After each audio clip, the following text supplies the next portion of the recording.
Magandang araw po sa inyong lahat mga kababayan at eto nga mga karibyo natin. Nako, Cayetano mga kababayan, sumabog sa galit, yabang ni Matibag, di umubra. Yan po ang ating alamin mga kababayan sa video ito, pero bago po natin simulan yan, palike naman po ng video ito, malaking tulong po yan. Maraming salamat po at eto nga mga kababayan, simulan na po natin to.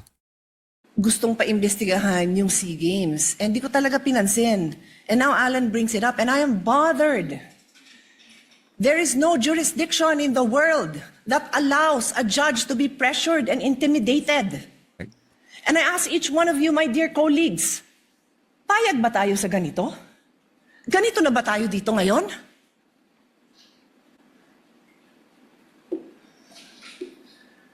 Don't we want a better country for our children? Why would you allow a director who's just called to be a witness next week? Mahilig kasi sila sa ito sa Matibag. Ang gobyernong ito mahilig manggipit mga kababayan, no? Grabe. Brag that he's going to investigate. And again, I don't know. So I respectfully request that it be played. Malaki daw kaso to. Naimbestigahan na niya? Alam niya ng malaking kaso? Paano niya nalaman? So sa akin lang, Mr. Presiding Officer, simple lang eh. What was the intention here? To distract the minority floor leader, who is one of only two lawyers right now, because our other lawyer was already carted off somewhere. So dalawa lang kami. So you wanna distract him. So ako na lang ang tatayo dito.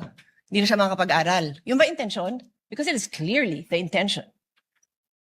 The fact that he has to stand up, the fact that I have to stand up, the fact that Senator Robin has to stand up, he is distracting us from our job. As Senator Alan said, he could do it quietly. Go ahead. Pero anong purpose niya? Nagyayabang siya? What's the purpose? Is he trying to intimidate us, not to ask him tough questions when he is our resource person next week? Since my name was mentioned and since the investigation announced by the NBI yesterday seems to be pertaining to this person as chairman of the 2019 organizing committee of the Southeast Asian Games. May I, maybe in the form muna of manifestation, unless the presiding officer or Senate President thinks that I should elaborate on by asking for time on a personal collective privilege, but I don't want to start that. Senator procedure. Judge Cayetano may make his manifestation. Okay. For the record, sir. So, first and foremost, sa sinabi po ni Senator Padilla, I won't ask na ipa-play na yung video, but quite exhaustive yung sinabi ni NBI Director about the Southeast Asian Games. So, if the intention was to have a chilling effect, we already have that chilling effect. May 11, hinabol dito sa session hall na to ng mga ahente ng NBI si Senator Bato. May 13, nagkaroon ng enkwentro, putukan, pinipilit ng NBI na hindi sa loob ng Senado, but we have all the evidence that it was inside the Senate. Other incidents, I do not want to evoke a reaction or debate because I want to respect my fellow senators. Much of this has been vented in the media, is in court.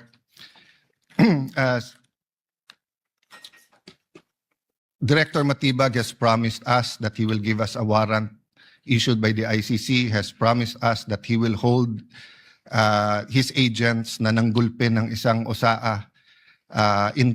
He will be the one to implement the contempt order and hold them in his office, but wala ditong natupad.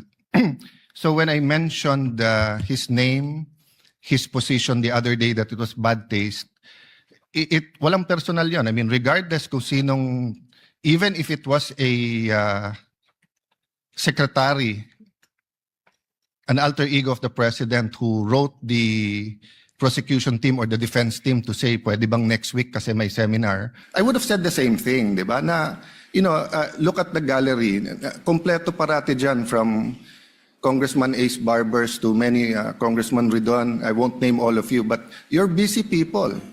But you think this is important, so you take time out and you are here. Diba? Of course, the prosecution team, you have to be, you are here. We are here, despite of many, many other important things.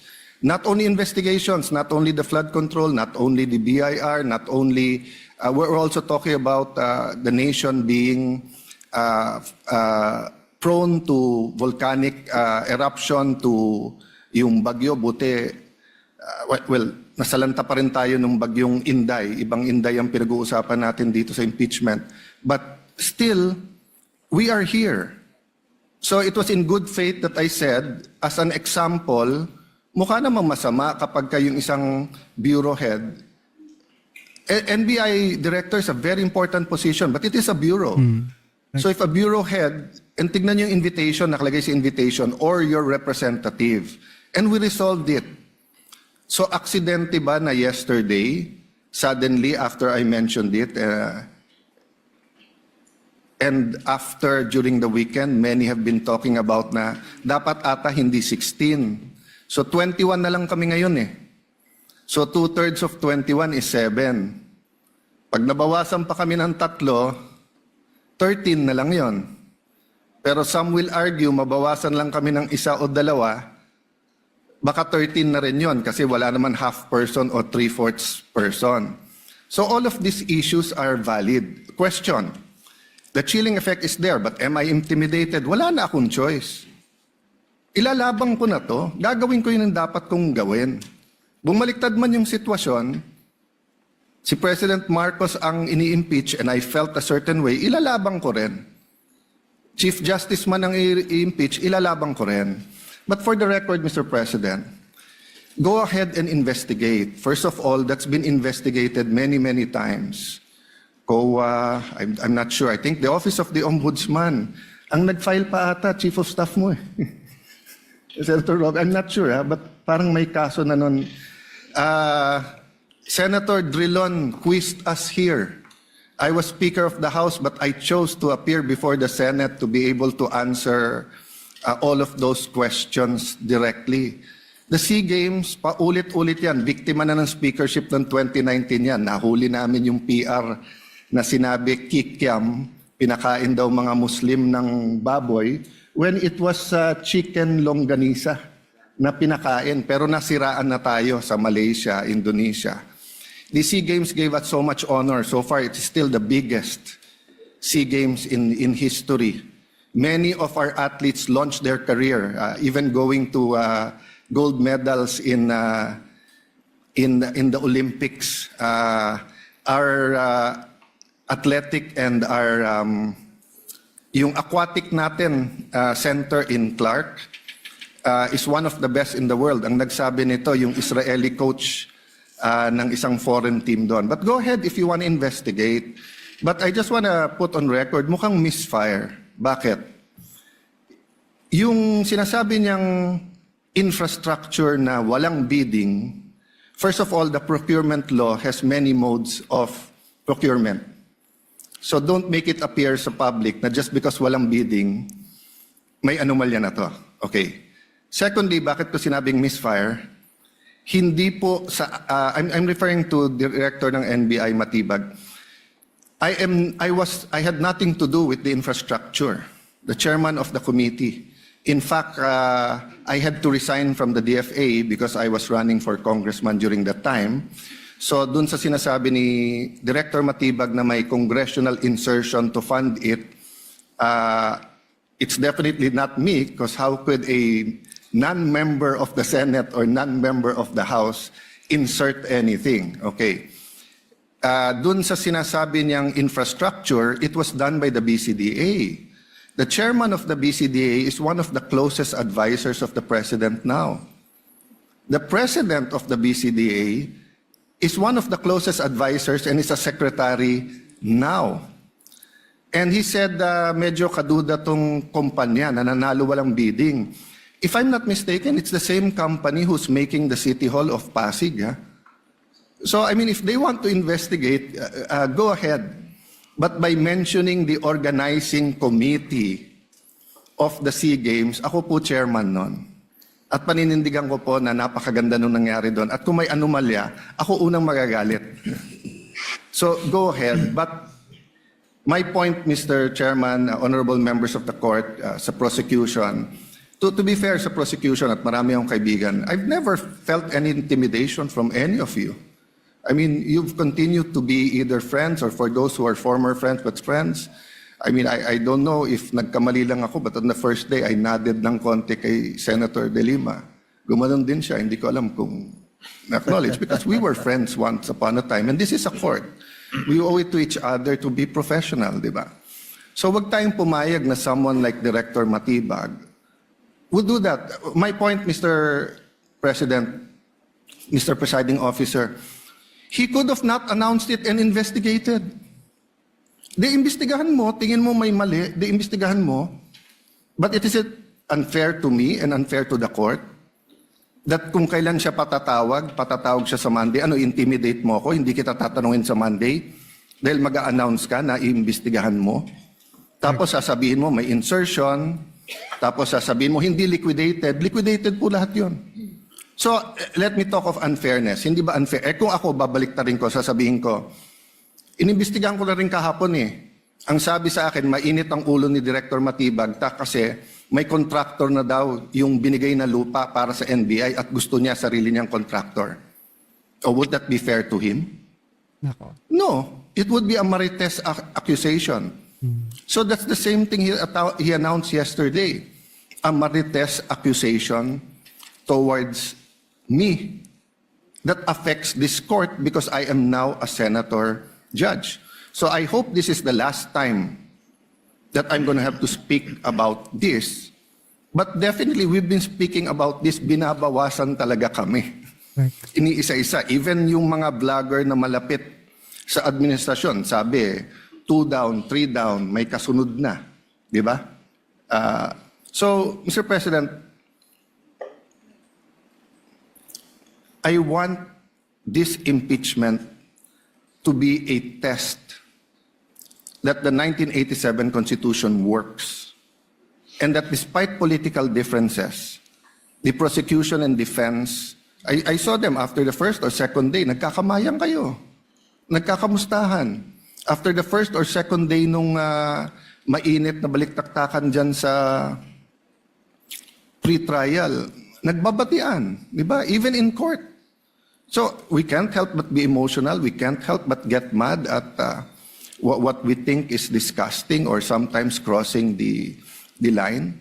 But is there any question that for this verdict, whether it's for conviction or acquittal, to be accepted by the Filipino people, we have to make sure that the integrity of the court is intact. I will admit to you, nahirapan po ako. Wala si Senator Marcoleta. Iilan lang po kaming abogado dito.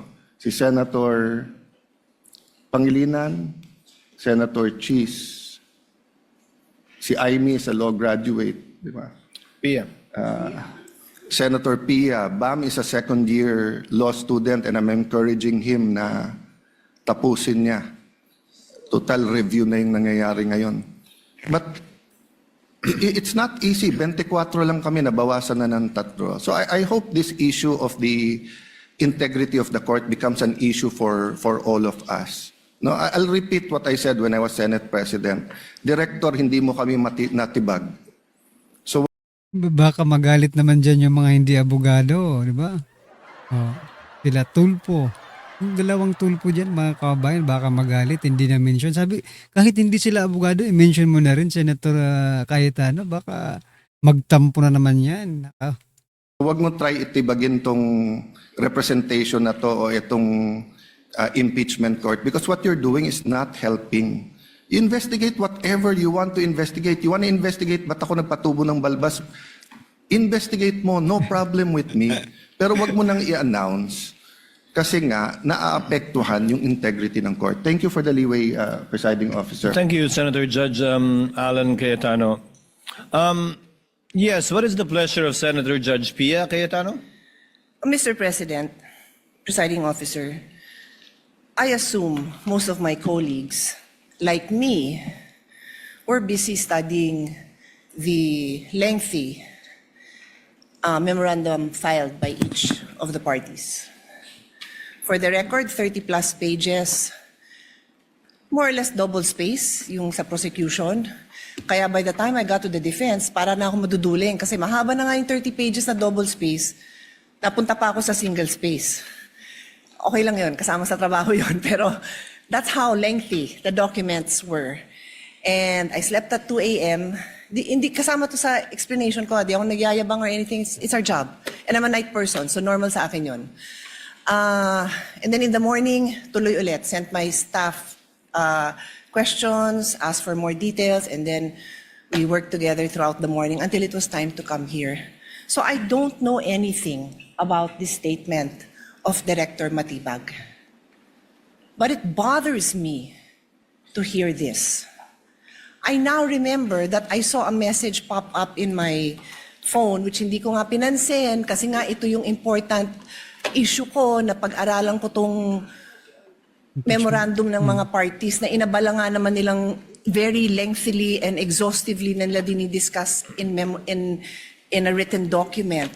But I recall now na may nag-pop up na message from a coach telling me na gustong paimbestigahan yung SEA Games. And di ko talaga pinansin. And now Alan brings it up and I am bothered. There is no jurisdiction in the world that allows a judge to be pressured and intimidated. And I ask each one of you, my dear colleagues, Galit na galit niya, no? payag ba tayo sa ganito? Siyempre, Ganito na ba tayo dito ngayon? Girahin mo. Grabe sila. Don't we want a better country for our children? Yabang kasi ni Matibag. Why would you allow a director who's just called to be a witness next week Kaya nga, brag that he's going to investigate? And again, I don't know. So I respectfully request that it be played. Because I want to understand. If I don't have reason to be upset, then thank you, I can focus. I can go back to the business on hand. But right now, I am upset to hear this. And I will stand up for each one of you. I don't care what side you're on. I will stand up for you if somebody tries to intimidate you. So with all due respect, Mr. Presiding Officer, I ask that we play it. I want to see what this witness is doing. Yan, meron kaming mga kaso na bago na dapat namin tingnan. Kung maalala nyo, sabi niya dito mga kabayan, bagong kaso na dapat tingnan. Bago ba yung 2019? 2026 na po tayo. Ang dami ng taong dumaan. Are you sure na bago yan? Nako, niloloko tayo ni Matibag. pumunta kami ng Clark because we were given 70 hectares for the NBI Academy. So magkaroon kami ng relationship sa Clark. Nakita namin din yung parang sports complex na ginamit ng SEA Games yung sa Philippine Sea Games Organizing Committee. Well, nakarating sa amin, may titingnan kami rito, kailangan kami investigahan. Dahil nakarating kami rito, billion pala yung pumasok dito na pera na unliquidated. At merong private company rito na na-involved na binayaran ng 10 billion at ang pagbabayad insertion sa GAA na binayad. So ito, imbestigahan. Malaking kaso rin ito. Malaking kaso.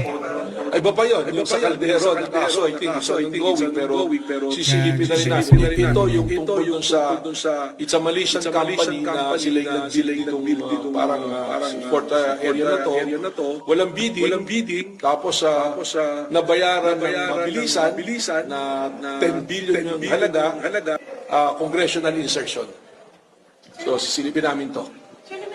Katunayan, meron kaming mga kaso na pumasok na bago na dapat namin tingnan. Kung maalala nyo, pumunta kami I think that's it. because we were given I think that's it. 70 hectares for the NBI Academy. So, magkaroon kami na rin. Senator Judge Pia Cayetano is recognized. Rest assured, Mr. Presiding Officer and dear colleagues and parties, I will not belabor this point. I will not stay long. But clearly, from the statements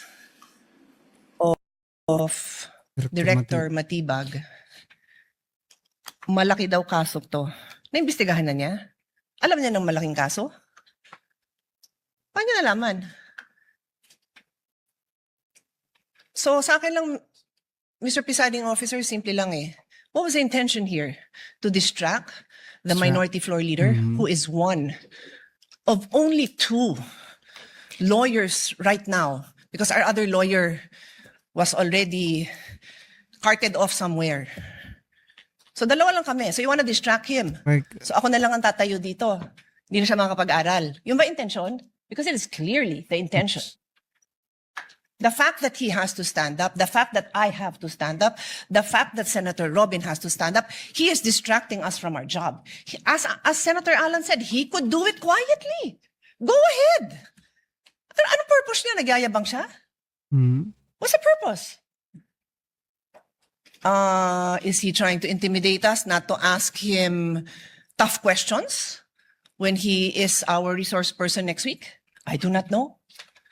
But those statements, those actions are not acceptable, possibly contemptible. So I ask the presiding officer and you, my dear colleagues, let's think about this clearly. I will stop now. As Senator Pangilinan said, we can take this up on Monday. Salamat na pinagbigyan niyo ako na mapanood natin at pag-isipan natin. Na gano'n na lang, pag may pinatawag tayo sa witness stand, abangan natin na magpe-press con na kung ano-ano pagsasabi tungkol sa atin. I didn't have enough time to research. But clearly, I know that there's jurisprudence that does not allow a judge to be intimidated. And if hindi pa nanakot yun, then I don't know what is. Kung hindi pa ninindak yun, then I don't know what is. Hindi tayo sensitive. Sanay tayo dito. Pero alam din natin kung pinapatamaan tayo, di ba? Alam natin yun. Hindi tayo tanga. O so paano? Sabihin ko ngayon sa kanya, o manda ka sa akin ngayon. Pagdating mo, ganun ba? Gaganti na lang ako. Hindi ako ganun. Kilala niyo ako. For how many years ako tumayo dito? Hindi ako nanggaganti. Hindi ako mababaw. Pero I'm asking you, dear colleagues, wag tayong papayag. The Filipino people deserve better. We deserve better. Thank you. Thank you, Senator Judge Villa. What is the pleasure of Senator Judge Alan Cayetano? Yes, I didn't know we were going to play it, but just for the record, there's no issue with the Qualdron because it was paid by the private sector. There was no Private public sector money pala. used, and it was designed by the firm of a national artist. Aray ko. So much Okay, so matibag. that same firm, I don't know when we started to hire them. Whether it was the time of Senator Lacson as the Committee of Accounts for the new Senate building or the time of Senator Nancy. But So yun mga kabayan, no? Ano pong masasabi dyan? Talagang sumabog po yung dalawang Cayetano dito kay Matibag. Yari ka Matibag. Anyway, ito mga karibin natin, pasadahan din po natin itong mga nagka-trending na mga balita dito po sa social media. At ito mga kabayan, unahin na po natin to, no? Ito pong yung nag-post, no, na sana kailan daw babarilin si Senator Padilla. Ayan na. Eto. Empleyada pala, no? Empleyado pala ng AirAsia. Itong si Julina May. AirAsia naglabas po ng ng kanyang pahayag. Sabi po dito, AirAsia naglabas ng pahayag kaugnay ng social media post ng kanilang empleyado na si Julina May. AirAsia Philippines does not tolerate any conduct that promotes violence, discrimination, harassment, or malicious intent. Ayan ka ngayon. Diba? Imbis na may trabaho ka, ang ina yung pagkama, imbis na may trabaho ka, dahil sa masamang ugali mo, pwede kang mawalan ng trabaho. Dahil sabi po dito ng AirAsia, mga kababayan, inihayag din ng AirAsia na magsasagawa na ito ng masusing internal investigation at magpapataw ng naaangkop na disciplinary action kung napatunayang may paglabag alinsunod sa internal procedures and due process.